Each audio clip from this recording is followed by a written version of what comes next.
ሰላም ጤና ይስጥልን ተመልካቾቻችን ከአንከር ሚዲያ ዝግጅት ክፍል ያክብሮት ሰላምታችንን እናቀርባለን። የአማራ ፋኖ ብሔራዊ ንቅናቄ ከተመሰረተ ዛሬ አራተኛ ቀኑን ይዟል። የመጀመሪያውን የፖሊት ቢሮ ስብሰባ ማከናወኑን ከንቅናቄው ህዝብ ግንኙነት የደረሰን መረጃ ያመለክታል። በይቅርታ መጀመሩን ስለ ቀጣዩ ወታደራዊና ፖለቲካዊ ግቦችና እንቅስቃሴዎች የተመለከቱ ውይይቶችና የሥራ መመሪያዎች መተላለፋቸውንም ከህዝብ ግንኙነቱ ያገኘነው መረጃ ያመለክታል። በሌላ በኩል በተለያዩ የአማራ ክልል እየተካሄዱ ያሉ የህልውና ተጋድሎችም እንደዚሁ ተጠናክረው ቀጥሏል። የአገዛዙ የድሮን ጥቃት በሚሊሻ ሰራዊቱ ላይ አሁንም እንደቀጠለ ነው። የመከላከያ ሰራዊቱ ህዝብ ግንኙነት ስለሚባለው ነገር የማውቀው ነገር የለም ብሏል። በዚህና በሌሎች ጉዳዮች እንደዚሁም በአማራ ክልል ወቅታዊ ሁኔታ ላይ በማተኮር ከዘውትር ተሳታፊያችን ጋር ቆይታ አድርጋለሁ። በጣም ነው ማመሰግነው። እንግዲህ ከአንድነቱ መንፈስን ጀምር ብዙ ነገሮች እየተባሉ ነው። የአርበኛ እስክንድር ነጋ መልቀቂያና በዛ ዙሪያ ያሉት ነገሮችም የተወሰነ ውዝግቦችንና አንዳንድ ሐሳቦች እንዲነሱ አድርጓል። ለማንኛውም ከመንፈሱና ካመጣው አጠቃላይ የህዝብ ስሜትና የደስታ መልእክቶች እንጀምርና እንዴት ነው አቀባበሉ? ህዝቡ እንዴት እየተቀበለ ነው? ከአማራ ክልል ባሻገር ስሜቱ በተለያዩ የኢትዮጵያ አካባቢዎችም በደስታ እየተገለጸ እንዳለ ነው የሰማ ነው። ምን ነገሮች አሉ? አመሰግናለሁ መሳይ። እንግዲህ የአማራ ፋኖ ብሔራዊ ንቅናቄ ከአራት ቀናት በፊት ከተመሰረተበት ቀን ጀምሮ በተለይ በዋናነት በአማራ ክልል ከፍተኛ የሆነ ህዝባዊ ድጋፍ እንዳገኘና በመከላከያ ሰራዊቱም ላይ ከፍተኛ ፍርሃትና ስጋት እንደተፈጠረ ይሄን ተከትሎም በርካታ የሰራዊቱ አባላት ትጥቃቸውን እንደያዙ የሻምበል መሪዎች፣ የመቶ መሪዎች፣ የመቶ አለቆች፣ የአስር አለቆች ጦራቸውን እያያዙ ከፋኖ ኃይሎች ጋር እየተቀላቀሉ እንደሆነ እና መከላከያው የብልጽግና መንግስትን ከፍተኛ ስጋትና ፍርሃት ውስጥ እንደወደቀ ነው መረጃዎች እያመላከቱ የሚገኙት። በተለይ አማራ ክልል ላይ ሰልፍ ሳይቀር የተወጣበት በጎጃም እንዲሁም በባህር ዳር ከተማ ህዝቡ በይፋ ሪችስ ሲተኮስ የታየበት ሁኔታ ነው ያለው። እንዲሁም በሰሜን ሸዋ የአማራ ፋኖ ብሔራዊ ንቅናቄን መመስረት ተከትሎ ወጣቱ የአካባቢው ነዋሪ በየፋኖ በማይቆጣጠራቸው ቦታዎች ሳይቀር የድጋፍ ሰልፍ ወጥቶ ከአማራ ፋኖ ብሔራዊ ንቅናቄ ጋር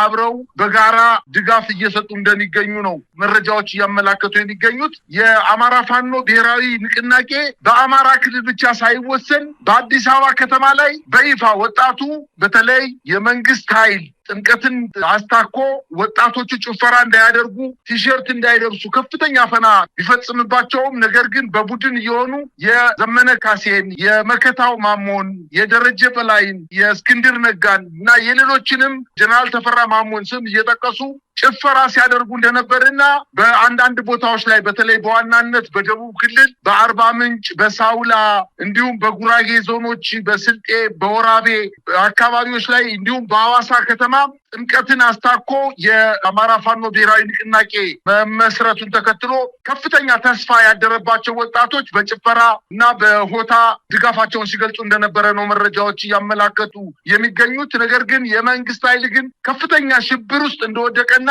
አሁን እየተጠቀመ ያለው ነገር ምንድነው? ምንም በሌለበት የአማራ ፋኖ ብሔራዊ ንቅናቄ መመስረቱን ተከትሎ ፍጹም ጨዋነት በተሞላበት አንተ ትብስ ተባብለው አመራር የተመራረጡ ቢሆንም ነገር ግን ፈለገ አጣ።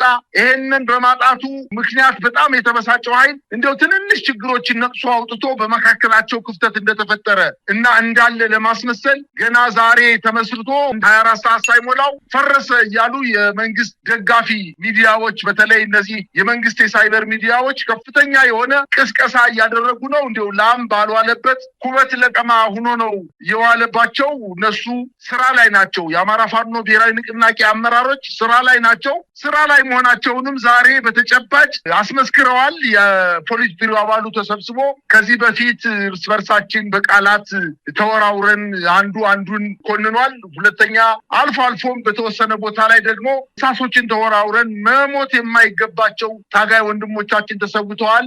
አሁን የበለጠ ወደ ውጊያ የምንገባበት ከጀርባችን ሊጠብቀን የሚችለው ኃይል በመተማመን በምንፈልግበት አቅጣጫና በምንፈልገው መጠን ይህን ስርዓት ለመምታት ያመቸን ዘንድ መጀመሪያ ስብሰባውን በዋናነት የተከፈተበት ዋነኛ ምክንያት ይቅር መባባል አለብን በማለታቸው ይቅር ተባብለው ስበርሳቸው ተዋደው ችግሮቻቸውን አስወግደው ወደ ዋናው ተግባራቸው ለመሄድ በዛሬው ዕለት ስብሰባቸውን አጠናቀው መግለጫ ሰጥተዋል። ይህም መግለጫ ተከትሎ የመንግስት ሚዲያ ደጋፊዎች ያሰራጩት ወሬ ሐሰት እንደሆነና እስክንድርም ቢሆን ያቀረበው ጥያቄ እኔ ዋናነት ድርጅቱ መመስረቱን ነው የምፈልገው። ለዚህ ድርጅት መመስረት ከፍተኛ የሆነ ዋጋ ከፍያለሁ። ነገር ግን በአመራርነትና በፖሊስ ቢሮ አባልነት ለመቀጠል ፍላጎት የለኝም። ምናልባትም ከኔ የተሻለ አቅምና ጉልበት ያላቸው ሰዎች ቦታውን ቢይዙት፣ እኔ ግን በአባልነት እቀጥላለሁ። ድርጅቱን ግን በመመስረቱ እጅግ በጣም ደስተኛ ነኝ። አብረን ታግለን ይህን ስርዓት እናስወግዳለን በማለት መግለጫ ቢሰጥም እነሱ ግን እየሰነጠቁ ሰበዝን እንደመሰንጠቅ ያክል ነገሩ ቃላቶችን እየሰነጠቁ እስክንድር ነጋ ከድርጅቱ ወጥቷል፣ ቅሬታውን አሰምቷል። አልፎም ተርፎም በጣም የሚገርመው ነገር እነ ደረጀና እነ ሌሎች አመራሮች በስራ አስፈጻሚ ደረጃ አልተሾሙም፣ እነዚህ ቅሬታ አንስተዋል በማለት ገና ተናግረው ሳይጨርሱ እነ ደረጀ በላይ በሚዲያ ወጣው እኛ ልጆቻችንን የሰዋንበት ድርጅት ነው፣ በዋናነት እየታገልን ያለነው ለዚህ ጫካ ውስጥ ለሚገኝ ስልጣን አይደለም፣ ለአማራ ህዝብ ነጻነት፣ ለአማራ ህዝብ በሰላም የመኖር መብት ነው እየታገልን ያለነውና ስልጣን ምናችንም አይደለም፣ ልምድ ተሞክሮ ላላቸው ሰዎች አሳልፈን የሰጠን በፍቃዳችን የሰጠን ነው በማለት መግለጫ የሰጡ መሆኑን ሲሰሙ እንግዲህ ምን ሊሉ እንደሚችሉ አልገባኝም። ነገር ግን እያንዳንዱ የሚዲያ ፕሮፓጋንዳ ክሽፈት እየደረሰበት እንደሆነ ነው መረጃዎች እያመላከቱ የሚገኙት። እንግዲህ የአርበኛ እስክንድር ነጋን በተመለከተ አርበኛ መከታው ማሞ የአማራ ፋኖ ብሔራዊ ንቅናቄ ተቀዳሚ ምክትል ሊቀመንበር ለአንከር ሚዲያ የሰጠውም እንደዚሁ ተላለፈ ነው። በእስክንድር ዙሪያም ያለውን ነገር ባጭሩ የምናነሳ ይሆናል። ነገር ግን ከዚህ የአማራ ፋኖ ብሔራዊ ንቅናቄ ምስረታ ጋር ተያይዞ ሰራዊቱ ዘንድ በመከላከያ በሚሊሻና በአድማ በታኝ ጥምር ሰራዊቱ ጋር ያለው ነገር በጣም በከፍተኛ ፍጥነት እየተቀያየረ ይገኛል። ከፍተኛ ቁጥር ያለው የሚሊሻ ሰራዊት እየከዳ ነው። የአድማ በታኝ ሰራዊትም እንደዚሁ ቦታውን ለቆ ወደ ፋኖ መንደር እየገባ ነው። መከላከያ ሰራዊትም በተመሳሳይ ይሄ የአንድነቱን ጊዜ ሲጠብቁ እንደነበረ በሚያስታውቅ መልኩ ነው ቁጥራቸው ከፍ ያለ ሁኔታ በተለየ መልኩ ባለፉት 3 እና 4 ቀናት ውስጥ በራሳቸው ጊዜ እጃቸውን የሚሰጡ ሰራዊቱ አባላት ቁጥራቸው እየጨመረ የመጣው። ይህንንም ተከትሎ እንግዲህ የብልጽግናው ጀነራሎች ስብሰባ መቀመጣቸውም ይነገራል። ምክትል ኤታ ማጆር ሹም ጀነራል አበባው ታደሰ በአፋጣኝ ነው ደብረ ብርሃን ሰሜን ሸዋ መግባቱ የተገለጸው። ጀነራል ሹማ አብደታም እንደዚሁ ከሌሎች የዞን አመራሮች ጋር በመሆን ያለውን ሁኔታ እየገመገሙ እንዳለም ነው የሚነገረው። ጀነራሎቹ በዚህ አይነት መልኩ ሚሊሻው እየከዳ መሆኑ አስደንግጧቸዋል። ስለዚህም የአማራ የጸጥታ አመራሮችን ሰብስበው በአስቸኳይ እርምጃ እንዲወስዱ ነው እየጠየቁ ያሉት። የአማራን ክልል አጠቃላይ ወታደራዊም ሆነ የጸጥታ ሁኔታ የተቆጣጠረው መከላከያ ነው። እንደውም ፖለቲካ አመራሮችም የበለጠ ፖለቲካውንም እየዘወሩ ያሉት የአብይ አህመድ ጀነራሎች ናቸው። ይሄ ሁሉ ነገር በእነሱ አይን ስር ነው እየተፈጸመ የሚገኘው። ለማንኛውም የሰራዊቱ መክዳት በውጊያ ከሚገኙ ምርኮኞች ባሻገር በራሳቸው ጊዜም በስፋት እየመጡ ነው። በተለይ የአንድነት ዜናው ከተበሰረ በኋላ በዚህ ላይ ምን መረጃዎች አሉ? መሳይ እነዚህ የአማራ ከወረዳ ጀምሮ ትግል ከተጀመረበት ከ30 ወራት በፊት በወረዳ ደረጃ ስለነበረ ከየትኛው ወገን መቀላቀል አለብን የሚለው ጥያቄው መልስ ስላላገኘላቸው እንደው በተናጠበ ሁኔታ እየተበተነ ልክ እንደ ባብ ልጅ እየተበተነ 4ም 5ም 10ም እየሆነ እየተበተነ ከመከላከያው ወደ ፋኖ ኃይሎች እርስ በርሳቸው ቃላት ሲወራወሩ እርስ በርሳቸው በአንዳንድ ቦታ ላይ ውጊያ በማድረጋቸው ምክንያት የመከላከያም የአድማ ብተናም የሚኒሻም የሰላም አስከባሪ ኃይልም ብለው ያቋቋሙት ታጣቂ ኃይል ከየትኛው ወገን እንግባ የሚል ጥያቄ አንስቶ ስጋትና ፍርሃት ስለነበረበት የሚፈለገውን ያክል ቁጥር ወደ ፋኖች አልተቀላቀለም ነበር። መከላከያም ደግሞ ይሄ ድርጅት ሲመሰረት የአማራ የህዝብና የፋኖ ትግል አንድ መሰረታዊ ድርጅት አቋቁሞ የአማራን ህዝብ ለማታገል እንቅስቃሴ ሲያደርግ ምን ያክል ጉዳት እንደሚደርስበት ጠንቅቆ ስላወቀ ምንድነው ያደረገው?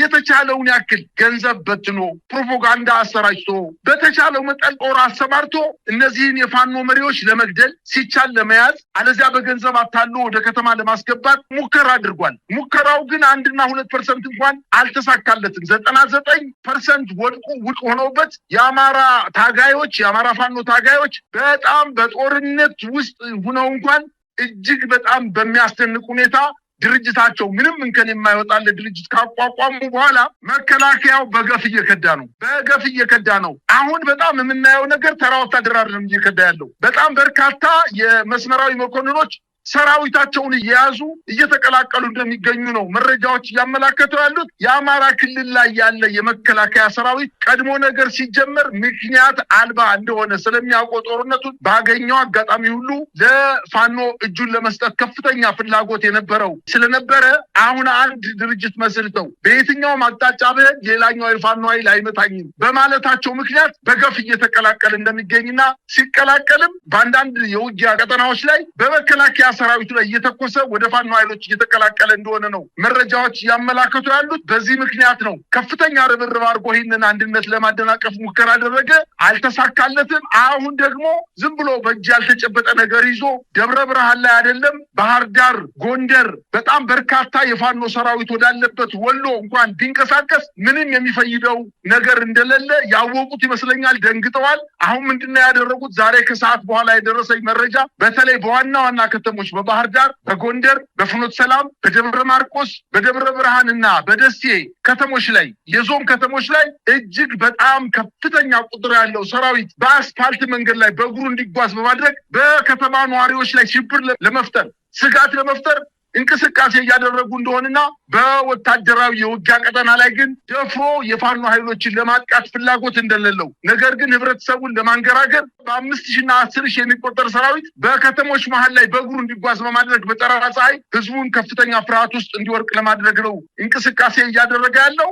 አሁን 11ኛው ሰዓት ደርሶበታል። ፀሐይዋ ጠልቃበታለች። ከፍተኛ ድንጋጤ ውስጥ ነው ያለው። እንግዲህ ጅብ ከሄደ ውሻ ጮኸ አይነት ነገር ነው እርምጃ እየወሰደ ያለው። ኤታማጆር ሹሙም ምክትል ኤታማጆር ሹሙም ጠቅላይ ሚኒስትሩም የአማራ ብልጽግናም ከእንግዲህ በኋላ ከእጃቸው ያመለጠ ከጠርሙሱ የወጣ ጅኒ ስለሆነ ፋኖን ከእንግዲህ በኋላ በእጃቸው መጨበጥ አይደለም ፊት ለፊት ተያይተው ውጊያ ማድረግ እንደማይችሉ ነው መረጃዎች ያመላክቱ ያሉት። ሰራዊቱም የፋኖ ሰራዊትም ከፍተኛ ደስታ ተሰምቶት እየተቀላቀለ ከዚህ በፊት ተገናኝቶ የማያውቁ ኃይሎች እየተገናኙ በጭፈራ ደስታቸውን እየገለጹ እንደሚገኙና በተለይ በተቆጣጠሯቸው አካባቢዎች ጥምቀትን አስመልክቶ ጣና ዘገሊላን አስመልክቶ የሚካኤል ታቦት በትናንት በሚገባባቸውና ፋኖች በተቆጣጠሯቸው አካባቢዎች ሰራዊቱ ከፍተኛ ጭፈራ ሲያደርግ እንደዋለና ይሄም ከፍተኛ ስጋት እንደፈጠረበት ነው እየተመላከተ የሚገኘው። መሳይ እንግዲህ በዚህ መሃል ነው ውጊያዎች እየተካሄዱ የሚገኙት። በነገራችን ላይ አገዛዙ እየፈጸመ ያለው የድሮን ጥቃት ከቅርብ ጊዜ ወዲህ በገዛ ሰራዊቱ ላይ በገዛ ሚሊሻ አባላቱ ላይ እየተፈጸመ ያለበት ሁኔታ አነጋጋሪ ሆኗል። የጉዳዩን በተመለከተ የመከላከያ ቃል አቀባይ ተጠይቀው ስለዚህ ጉዳይ የማውቀው ነገር የለም የሚል ነገር ነው የተሰማው። ነገር ግን በስህተት መፈጸሙን በተለይም ዋግምራ አካባቢ ያሉ የብልጽግና አመራሮች መግለጻቸውና እንደውም በስህተት ለምን ይባላል የሚል ጥያቄ ሁሉ ማንሳታቸው የተገለጸ ባለበት በዚህ ወቅት ነው መከላከያ ቃል አቀባይ የማውቀው ነገር የለም የሚል ምላሽ እየሰጡ የሚገኙት።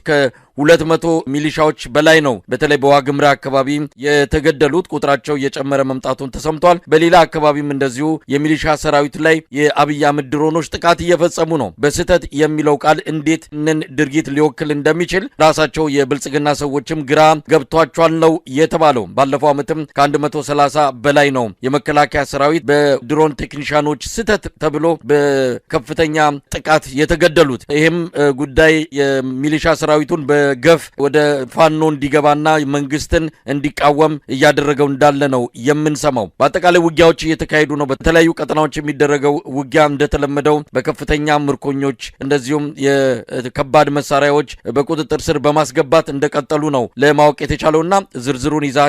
ወደ አንተ ልምጣ።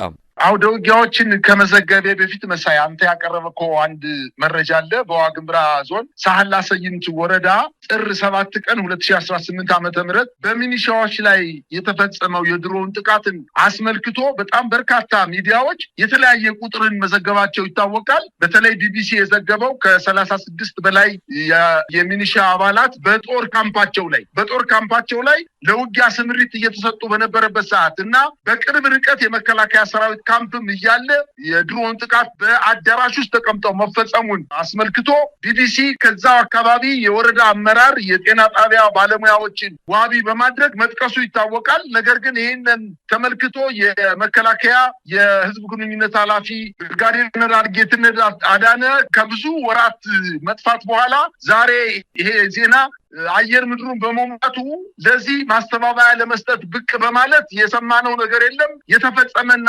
የተጎዳ ሰውም የለም። የድሮን ጥቃት እንደተፈጸመ ምንም መረጃ የለኝም በማለት ይዘግብ እንጂ በወረዳው የነበሩ የራሱ የብልጽግና የወረዳ አመራሮች እና በሆስፒታል ላይ በተወሰነ ደረጃ ቆስለው የገቡ ሰዎች መረጃ አድርጎ በርካታ አንዳንድ ሚዲያዎች ከ114 በላይ የሚኒሻ አባላትና በሚኒሻዎች ላይ ምግብ ዝግጅት ሲያደርጉ የነበሩ ሴት እናቶች የምግብ አብሳይ እናቶች አብረው እንደተመቱና ከ114 በላይ ህይወታቸው እንዳለፈ በአንዳንድ ሚዲያዎች ደግሞ ከ200 በላይ ሚኒሻዎች ሙትና ቁስለኛ እንደሆኑ በማለት መረጃዎች ከራሱ ከብልጽግና አመራሮች የወጣ መሆኑን እየታወቀ ነገር ግን ይሄ ነገር በፍጹም አልተፈጸመም በማለት ክህደት ተፈጽሞበታል። እንግዲህ እነዚህ ሰዎች ሞት የውሻ ሞት ሆኗል ማለት ይቻላል። አሁንም በተጨማሪ በደቡብ ወሎ ዞን የድሮን ጥቃት ተፈጽሞ የራሱን አድማ ብተና ካምፕ መጥቶ ከ30 በላይ የአድማ ብተና ኃይሎች እንደተገደሉ መረጃዎች እያመላከቱ ነው የሚገኙት። ይሄ ነገር በጣም በተደጋጋሚ ሁኔታ እየተደገመ በተለይ በምስራቅ ጎጃም አካባቢ ከዚህ በፊት የራሱን ወታደራዊ ካምፕ እንዳጠቃ በጎንደር ምዕራብ ጎንደር አካባቢ ደግሞ በምርኮ ላይ የነበሩና በሰሜን ወሎ አካባቢ በምርኮ ላይ የነበሩ የራሱ የመከላከያ ሰራዊት አባላት ፋኖ የማረካቸውን እና ቁስላቸው እየጠገገ የነበሩ ፋኖች ከወደቁበት አንስተው ያከማቸው የነበሩ የመከላከያ ሰራዊት አባላት ካምፕ አድርገው በተቀመጡበት ላይ የድሮን ጥቃት በመፈጸም በራሱ ሰራዊት ላይ ግፍ የፈጸመ ስርዓት እንደሆነ በርካታ የአማራ ህዝብ በአይኑ ያየው በጠራራ ፀሐይ የተፈጸመ ስለሆነ የግንኙነት ኃላፊው የሰጠው መግለጫ ማስተባበያ በአማራ ህዝብ ዘንድ በፍጹም ተቀባይነት እንደሌለው ነው መረጃዎችን ማመላከቱ የሚገኙት። በተያያዘ ዜና ግን አሁንም የፋኖ ኃይሎች የድሮን ጥቃት ሳይደርስባቸው በከፍተኛ ወኔ ድርጅቱ ከተመሰረተ ገና 4 ቀን ሳይሞላው በተለያዩ አካባቢዎች ላይ ከፍተኛ ጥቃት እየፈጸሙ እንደሚገኙና በተለይ በትናንትናው ዕለት ከጋሼና ወደ ፍላቂት ሲንቀሳቀስ በነበረ ራሱን አድማ ብተና እያለ በሚጠራ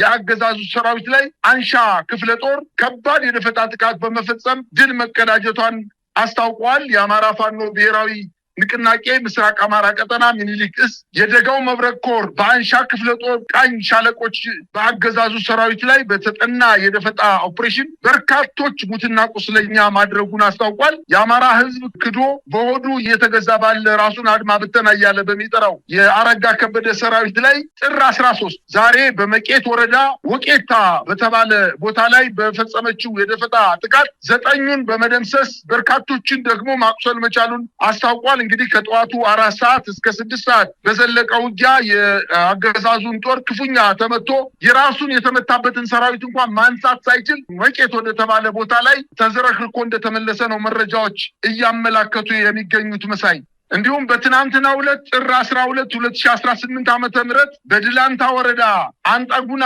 ቀበሌ ላይ ከቀኑ 7 ሰዓት እስከ ምሽቱ 1 ሰዓት ተኩል በዘለቀ አውደ ውጊያ በብርሃኑ ጁላ የሚመራው የብልጽግና መከላከያ ሰራዊት ከ29 በላይ የመከላከያ ሰራዊት መደምሰሱንና ከ47 በላይ ቁስለኛ መደረጉን ይሄ ውጊያ በጣም ፈጣንና እጅግ በጣም አስደናቂ ድል የተገኘበት እንደሆነ የህዝብ ግንኙነቱ አስታውቋል። እንግዲህ ከጉባላፍቶ ወረዳ ፉታበር ከተንታ ወረዳና ከድላንታ ወረዳ በገፍ አሰባስቦ በ3 አቅጣጫ የመጣን ጦር መቀበሪያው አድርጎታል በማለት ነው መግለጫው የሰጠው። የአገዛዙ ሰራዊት የጽናት ክፍለ ጦር ፋኖች ከበባ ውስጥ በማስገባት ከባድ ጉዳት ያደረሱበት ሲሆን ከፋኖች የደረሰውን የተጠናከረ ረጅም ሰዓታት የፈጀ ድብደባ መቋቋም የተሳነው የፋሽስቱ ሰራዊት አዳሩን አመራሮቹ ራስህን አውጣ የሚል ትዕዛዝ ተሰጧቸው ተበትኖ ወደ መጣበት እንደተመለሰ ነው መረጃዎች እያመላከቱ የሚገኙት።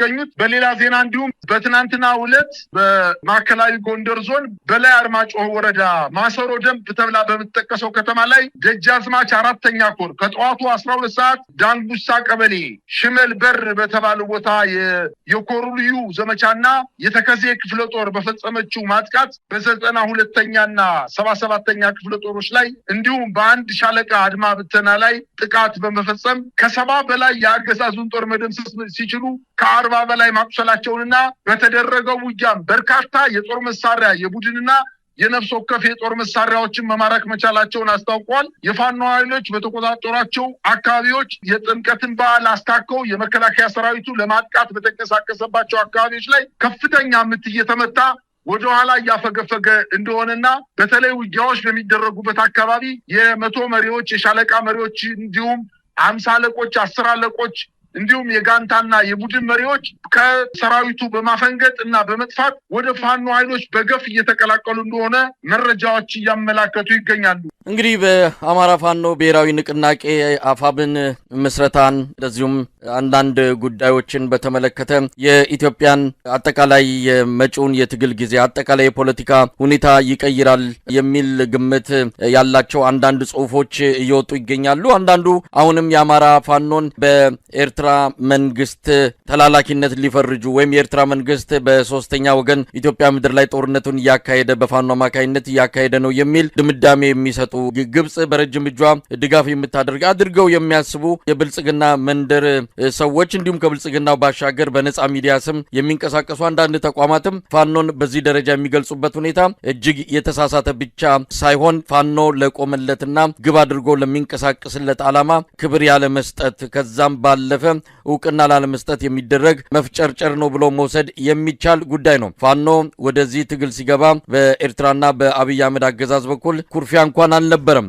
የራሳቸው የትግል መነሻ የራሳቸው የትግል ተልእኮና ግብ ያላቸው ናቸው። እንደ ማንኛውም ኃይል እንኳን አይደለም ታጣቂና አማጺ ቡድን ይቅርና መንግስት ተብሎ በቤተ መንግስት የተቀመጠው አካልም የጦር መሳሪያ ድጋፍ ይፈልጋል፣ ያገኛል፣ ይጠይቃል፣ ይተባበራል። ከዚህ አንጻር ፋኖ የሚያገኘው ድጋፍ ካለ በስተቀረ በተልእኮም ሆነ በየትኛው መንገድ ይሄ ትግል በፋኖና በፋኖ ብቻ የሚመራ መሆኑን መግለጽ የሚገባ ጉዳይ ነው። ለማንኛውም ለብልጽግና ፕሮፓጋንዳ የሚመቹ አንዳንድ ጽሁፎች እየተዘጋጁ በነጻ ሚዲያ ስም በተለያዩ አካባቢዎች በተለያዩ መድረኮች እየወጡ እያየን ነው። ይሄ ግን የፋኖን ተልእኮ ፈጽሞ የሚገልጽ አይደለም ብሎ መግለጽ የሚቻል ይመስለኛል። በመጨረሻ የምትሎካል የአማራ ህዝብ ኩርፊያ ነበረበት። በወለጋ የተፈናቀለው ህዝብ በአዲስ አበባ ከተማ ዙሪያ በሸገር ከተማ በተለይ በለገጣፎ እና ለገዳዲ አካባቢ በብዙ ሺህ የሚቆጠሩ የአማራ ተወላጆች በገፍ ከዛ አካባቢ ተፈናቅለው ተደብድበው ቤታቸው ተቃጥሎ ንብረታቸውን ይዘው እንዳይወጡ ሲደረግ የአማራ ህዝብ ዝም ያለው ነገ ይህ መንግስት ከፍተኛ ስጋት ስላለበት ከህወሓት ኃይሎች ጥቃት ሊፈጸምበት ይችላልና እስኪ ትንሽ እንታገሰው በማለት በትዕግስት ተጠበቀው እንጂ ኩርፊያማ ነበረው። ይህን ኩርፊያ ግን መጨረሻ ለሀገር ይቀድማል ከኛ ኩርፊያ ሀገር ይቀድማል በማለት የመከላከያ ሰራዊቱን በትግራይ ክልል እንደዛ በጣም በሌሊት በ10 ሺዎች የሚቆጠሩ የመከላከያ ሰራዊቶች ሲገደሉ ከመከላከያ ጎን ነው የአማራ ፋኖ ብቻ አይደለም የአማራ ህዝብ አጠቃላይ የአማራ ህዝብ ከመከላከያ ጎን በመቆም እያበላ እያጠጣ የቆሰለውን እየተሸከመ ስንቅ ያህያ እየተሸከመ እየወሰደ እያደረሰ አሁን ላለበት ስልጣን ወንበር ያቆየው የአማራ ህዝብ ነው ነበረ።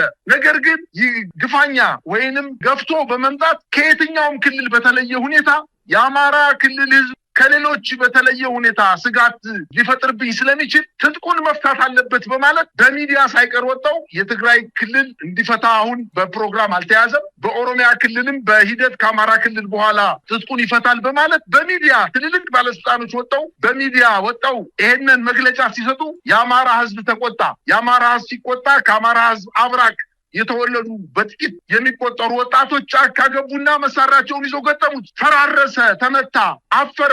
አሁን የአማራን ክልል ህዝብ ጀግና ላለ ማለት አንዴ ሻዕቢያ ይላል፣ አንዴ ህወሓት ኃይሎች መቱኝ ይላል፣ አንዴ ከኤርትራ መንግስት ተላላኪ ነው ይላል። የአማራ ህዝብ ከበቂ በላይ ምክንያት አለው። ይህን ስርዓት ፊት ለፊት ለመጋፈጥ ዝም ብሎ ከመሞት ታግሎ መሞት ይሻላል ብሎ ጫካ የወጣ ህዝብ እንደሆነ አሁን ባየናቸው 30 ወራቶች ውስጥ የአማራን ህዝብ እንዴት እየጨከነበት እንደሆነ እዛው እኛ ስንፈራ የነበረው በወለጋ ያለው አማራ እንዴት ነው ጨርሰው የሚገሉት? በሐረር አካባቢ በአርሲ አካባቢ ያለው የአማራና የኦርቶዶክስ ተወላጅ ማህበረሰብ እንዴት እየጨፈጨፉት እንደሆነ ዝም ሲል እዛው ፍንጫው ላይ ቤቱ ሂዶ በር ያንኳኳ ሴቶችን ደፈረ፣ አዛውንቶችን ገደለ፣ ቤተክርስቲያንን አቃጠለ፣ በመስጊድ ላይ ተጸዳዳ፣ ሽማግሌዎችንና ታዋቂ ግለሰቦችን አስፋልት ላይ አውጥቶ ረሸነ። ከዚህ በላይ ምን ምክንያት ይኖራል ይህን ስርዓት ለመታገል? ስለዚህ አሁን ለሽንፈቱ የእናቴ መቀነት ጠለፈኝ ያለ የተለያየ ምክንያት እየሰጠ ያለው በአማራ ክልል ህዝብ ላይ የደረሰበትን አጠቃላይ ሽንፈት መዋጥ አልቻለም።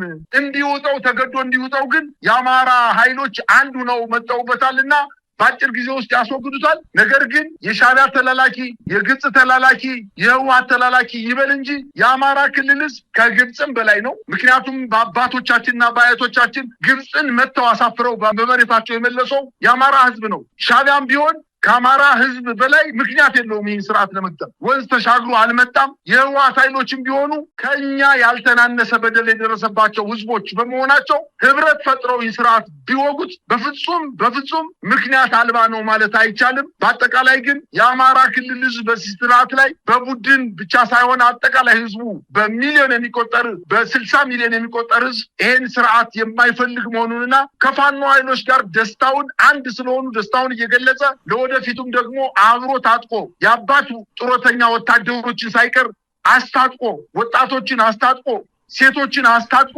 ወደፊት እየገፋ እንደሚመጣ ነው ተስፋ የማደርገው። መሳይ በጣም ነው የማመሰግነው። እንግዲህ የድርጅቱን አመራሮች ቀደም ሲልም ተቀዳሚ ምክትል ሊቀመንበር አርበኛ መከታው ማሞን እንደዚሁ በድርጅቱ ምስረታና አንዳንድ ጉዳዮች ላይ ያነጋግረናል። ሌሎችም አመራሮች ወደፊት እንደሚመጡ ነው። እንዲሁም መሀል ላይ ሆነው ሲሸመግሉ የነበሩ አስታራቂ አሸማጋይ የሆኑ አካላትንም እንደዚሁ አቅርበን እንዴት ነበረ፣ ምን ታስበዋል፣ ምን ይደረግ፣ ከማን ምን ይጠበቃል የሚሉትን ጨምሮ በበርካታ ጉዳዮች ላይ የምንወያይ ይሆናል። በጣም ነው የማመሰግነው።